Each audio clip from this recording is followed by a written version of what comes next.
கர்த்தருடைய பரிசுத்த நாமத்துக்கு மகிமை உண்டாவதாக. இயேசு கிறிஸ்து சிலுவையில பேசின 7 வார்த்தைகளை குறித்து நாம் தியானிக்க வந்திருக்கிறோம். ஒரு நிமிடம் கண்களை மூடி நம்ம ஜெபிப்போம்.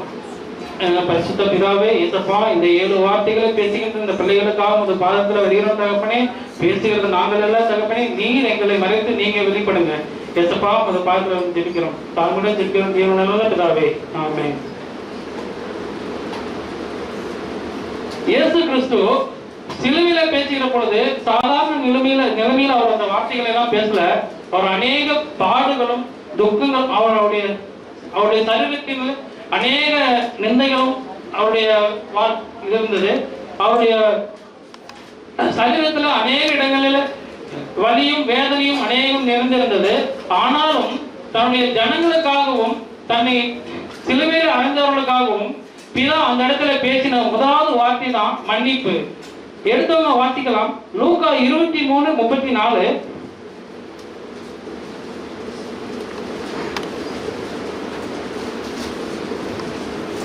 அப்பொழுது இயேசு, பிதாவே, இவர்களுக்கு மன்னியும், தாங்கள் செய்கிறது இன்னதென்று அறியாதிருக்கிறார்களே என்றார். பிதாவே, இவர்களுக்கு மன்னியும், தாங்கள் செய்கிறது இன்னதென்று அறியாதிருக்கிறார்கள். பிதா அந்த இடத்துல யாருக்காக பேசுறாரு?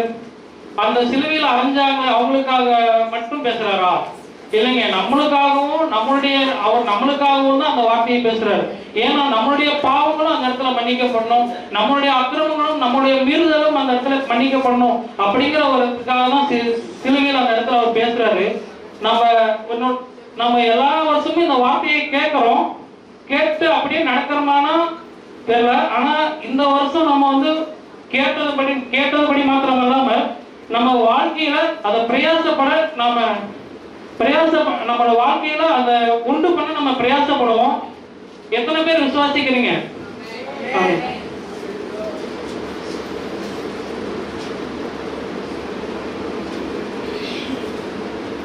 நான் சொல்றத கொஞ்சம் கவனமா கேளுங்க. வேதத்துல எத்தனையோ வார்த்தைகள் இருக்கு, எத்தனையோ போதனைகள் இருக்கு. ஆனாலும் இயேசு கிறிஸ்து நமக்காக அந்த கடைசி மணி நேரத்தில் அவர் உயிர் பிரியும் அந்த தருவாயிலும் கூட நம்மளுடைய ஜனங்களுக்காகவும் அந்த சிலுவையில் அடித்தவங்களுக்காகவும் அவர் பரிந்து பேசினார். பார்த்தீங்க, அந்த வார்த்தை மன்னிப்பு அது சாதாரணமான ஒரு விஷயம் இல்லைங்க.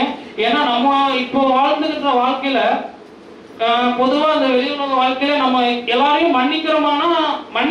ஆனா அது முழுமையா மன்னிக்கிறோமானா அது கேள்விக்குறியாதான் இருக்கு. ஏன்னா அது நம்ம எப்படிதான் பின்னாடி பார்த்தாலும் மனஸ்தாபம் இருக்குது. ஆனா நம்மளுடைய இயேசு கிறிஸ்து அப்படி இல்லைங்க. நம்மளை முழுமையா மன்னிச்சு நம்மளுடைய பிதாவிடத்துல மன்றாடுகிறார் மன்னிக்கணும்னு சொல்லி. அதை குறித்து ஒரு 4 இதா பேசிக்கலாம். முதலாவது நம்ம ஏன் மன்னிக்கணும்? யாராவது சொல்லுங்களேன்.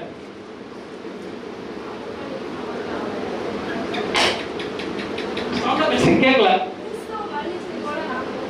ஓகே, நாம ஏன் மன்னிக்கணும்? எபேசியர் 4:32 எடுத்து வாசிக்கிறீங்களா?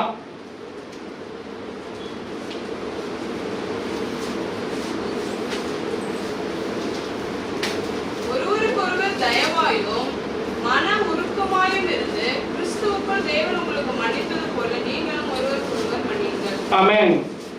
இயேசு கிறிஸ்து மூலம் பிதாவானவர் தம்முடைய பாவங்களை மன்னித்தது போல நாமும் மற்றவருடைய பாவங்களை மன்னிக்க வேண்டும், இல்லைங்களா? இயேசு கிறிஸ்து பிதாவின் இடத்துல கேட்கிறார்ல, பிதாவே, இவர்களுக்கு மன்னியும், தாங்கள் செய்கிறது இன்னதென்று அறியாது இருக்கிறார்களே அப்படின்னு கேட்கிறார்ல. அதே போலதாங்க அவருடைய சாயலா இருக்கிற நாமளும் மற்றவர்களுக்காக மன்னித்து மற்றவர்களுடைய பாவங்களையும் நம்ம மன்னிக்கணுங்க.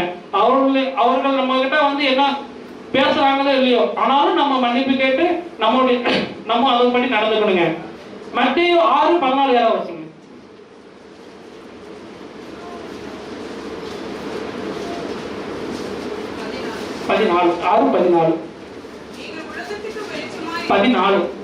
மனுஷனுடைய தப்பிதங்களை நீங்கள் அவர்களுக்கு மன்னித்தால் உங்கள் பரமபிதா உங்களுக்கும் மன்னிப்பார். ஆமென். மனுஷனுடைய தப்பிதங்களை நீங்க அவர்களுக்கு மன்னித்தால், அப்போ தப்பு செய்யாதவங்க இந்த உலகத்துல யாருமே இல்லைங்க. எல்லாருமே ஏதோ ஒரு சூழ்நிலை நம்ம தப்பு செஞ்சிருப்போம். ஆனாலும் நம்முடைய தவறுகளை நம்ம உணர்றோமா? கொஞ்சம் யோசித்து பாருங்களேன். நம்ம செஞ்ச தவறுகளை நம்ம உணர்ந்து பார்த்துக்கிறோமா? சம்டைம் நம்ம உணர்ந்துவோம், சம்டைம் இதெல்லாம் ஒரு தப்பா அப்படின்ட்டு போயிடுவோம். அப்படி இல்லைங்க. நம்முடைய இன்னும் ஆதாமையும் போல நம்ம இல்லாம, மற்றவர்களை குற்றப்படுத்துறவங்களா இல்லாம, இனியாவது நம்ம அப்படி கிறிஸ்துவ போல அவருடைய தாயா இருக்கிற நாமும் இயேசு நமக்காக பிதாவை நினைத்து பரிந்து பேசுகிறது போல நமக்கு மற்றவர்களுடைய தப்பினைகளையும் மன்னித்து அவர்களுக்காக நம் தேவனிடத்தில் பரிந்து பேசுவவர்களாக நாம் இருக்க வேண்டுங்க. ஆமென். கொலோசியர் 3:13 வாசிக்கிறீங்களா?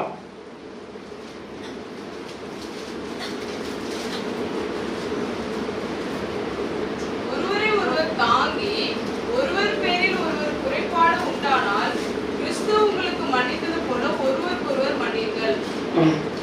ஓகே, கிறிஸ்து நம்மளை மன்னித்தது போல நம்மளும் மன்னிச்சிடலாம். ஆனா அவங்க நம்ம கிட்ட மன்னிப்பு கேட்கலையே அப்படின்னு நம்ம நினைக்கலாம். ஆனா கிறிஸ்து கிட்ட யாராவது சொன்னாங்களா, பிதாவினிடத்துல கேளுங்க, உங்களை இந்த மாதிரி மன்னிப்பு கேளுங்கன்னு யாராவது சொன்னாங்களா? அவர் சிறியில தொங்கிட்டு இருக்கும்போது யாரும் இல்லைங்க. பிதா கிட்ட கிறிஸ்து தான், பிதாவே இவர்களுக்கு மன்னியும், தாங்கள் செய்கிறது என்னதென்று அறியாது இருக்கிறார்களே அப்படின்னு கிறிஸ்து நம்மளுக்காகவும் அவர் சிறியில் அடித்தவங்களுக்காக அவர் பேசினார். ஆனா அதுதாங்க தேவனுடைய அன்புங்கிறது. யாரும் சொல்லியும் அவர் கேட்கலைங்க. அவர் தேவனுடைய அன்பு அதுதான். அதனாலதான் அவர் உலகத்தை ஜெயித்தார். ஆனா இன்னைக்கு நம்ம எத்தனை பேர் உலகத்தை ஜெயிக்கிறவங்களா இருக்கிறோம்? எத்தனை பேர் மற்றவங்களுடைய பாவங்களை மன்னிச்சு நம்ம உலகத்தை ஜெயிக்கிறவங்களா இருக்கிறோம்? அப்படி இருக்கு நாமளும் பிரயாசம் பண்ணுங்க. சரி, ஆண்டவர் அவங்களை எத்தனை முறை மன்னிக்கலாம் அப்படின்னு கேட்கிறாரு.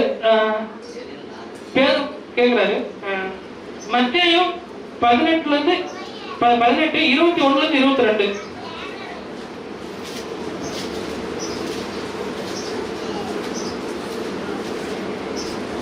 மத்தேயு 18 21 22.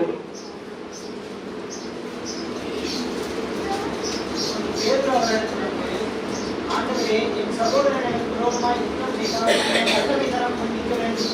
7 தரம் மட்டுமோ என்றான் என்று கேட்டான். அதற்கு இயேசு, 7 தரம் மட்டுமல்ல, 7 தரம் என்று சொல்லுகிறேன். எப்படி எனில் பரலோக ராஜ்யம் தன் குடியிருக்காரர்களுக்கு 7 தரம் மாத்திரம் இல்லைங்க, 70 தரம் மட்டும் மன்னிக்கலாம். அதாவது நான் ஆல்ரெடி மன்னிச்சிட்டேன், நான் மறுபடியும் போய் அவங்ககிட்ட மன்னிப்பு கேட்கணும் அப்படி இல்லைங்க. ஏன்னா அப்படி நினைச்சிருந்தா நம்மளை ஏசப்பா எத்தனையோ முறை மன்னிக்கிறார். நம்ம ஒரு டைம் மட்டுமா பாவம் செய்யறோம், எத்தனையோ டைம் பாவம் செய்யறோம். பிதாவை போய் ஏசப்பா கிட்ட மன்னிச்சிருங்கன்னு போய் கேட்கிறோம். அதே போலதான் மற்றவர்களையும் நம்ம ஒரு டைம் மன்னிச்சுட்டோம், மறுபடியும் போய் மன்னிப்பு கேட்கணுமாங்கிறதுல 7 டைம் இல்ல, 70 டைம் மட்டும் நீங்க போய் மன்னிப்பு கேட்கலாம். மன்னிச்சா நமக்கு என்ன பலன்? எபிரேயர் 8:12 யாராவது வாசிங்களா?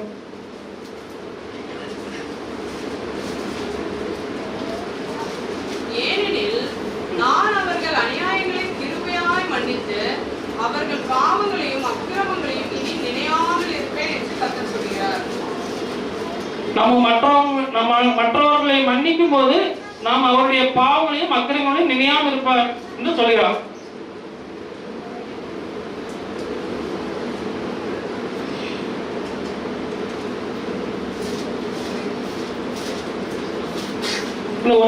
ஏனெனில் நாம் அவர்கள் அநியாயங்களை கிருபையாய் மன்னித்து அவர்கள் பாவங்களையும் அக்கிரமங்களையும் இனி நினையாமல் இருப்போம் என்று கர்த்தர் சொல்கிறார்.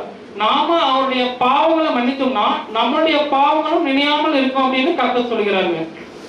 மன்னிக்காம இருந்தா என்ன நடக்கும்னு பார்க்கலாம். மத்தேயு 6:15.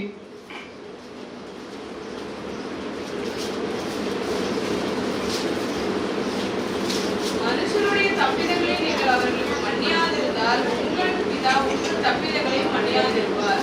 ஆமென். ஏற்கனவே சொன்னது போலதாங்க, இந்த உலகத்துல யாருமே பாவம் செய்யாதவங்க யாரும் இல்லைங்க. எல்லாமே ஒரு வகையில பாவம் செஞ்சிருப்போம். ஆனாலும் அவங்களுடைய பாவங்களையும் நம்ம மற்றவருடைய பாவங்களையும் மன்னித்தலாம். பிதா நம்மளுடைய பாவங்களையும் மன்னிப்பாரு. நம்ம மன்னிக்காம நம்மளுடைய பாவம் மன்னிக்கப்படும் நீங்க எப்பயுமே நினைச்சுக்காதீங்க. ஆனாலும் நம்ம மன்னிக்கப்படாம இருந்தா நம்மளுடைய பரலோகத்துக்கு போறது அதுவே ஒரு பெரிய தடையா இருக்கும். நம்ம மன்னிக்காம பரலோகத்துக்கு போயிடலான்னு நீங்க நினைக்காதீங்க, அதுதான் பெரிய தடையாவே இருக்கு. ஏன்னா இந்த உலகத்துல நம்ம பக்கத்து வீட்டுல ஆகட்டும், சொந்த பந்தங்கள் ஆகட்டும், குடும்பத்துல இருக்கிறவங்க ஆகட்டும், எல்லாமே ஒரு சின்ன சின்ன தடுப்பு சங்கடம் வரும். ஆனாலும் நீங்க அவங்கள மனசார மன்னிச்சுக்கோங்க. மன்னிச்சுட்டேன் அப்படின்னு சொல்லி மறுபடியும் முறுமுறுத்துக்கிட்டு பேசாம இருக்கிறது, பார்த்துட்டு பேசாம இருக்கிறது அப்படி இல்லாம இங்கேயும் நம்ம எல்லாமே சகோதர சகோதரிகளா இருக்கிறோம். எல்லாரும் ஒருவருக்கு ஒருவர் அன்பா இருக்கணும், ஒருவருக்கு ஒருவர் சமாதானத்தோட இருக்கணும். அப்படி ஒருவேளை இங்க யாரோடையாவது வெறுப்பு இருந்தால் அவருடன் நீங்க மன்னித்து பரலோக ராஜ்யத்தில் நீங்களும் அவர்கள் வருகையிலே நாமளும் ஒருமுகமாய் காண நம்ம பிரயாசிப்போம். ஆண்டவருடைய வருகை ரொம்ப சமயமா இருக்குதுங்க. எல்லா வருஷமும் சொல்லிட்டு தான் இருக்காங்க, ரொம்ப சமயமா இருக்கு. ஆனா எப்போ வர போறாங்க, எப்படி வர நம்மளுக்கு தெரியாது. ஆனா அவருடைய வருகை ரொம்ப சமயமா இருக்குது. அதனால உலகத்துல நம்ம வாழ்ற காலம் கொஞ்ச காலமா இருந்தாலும் எல்லாரோடையும் மன்னிச்சு அவருடைய வருகையில நம்ம எல்லாருமே, இந்த சபையில இருக்கிற எல்லாருமே அவருடைய சமயத்தை பரலோக ராஜ்யத்துல ஒன்று கூடி நம்ம ஆராதனை செய்வோம். ஆமென். Praise the Lord. Hallelujah. Praise the Lord.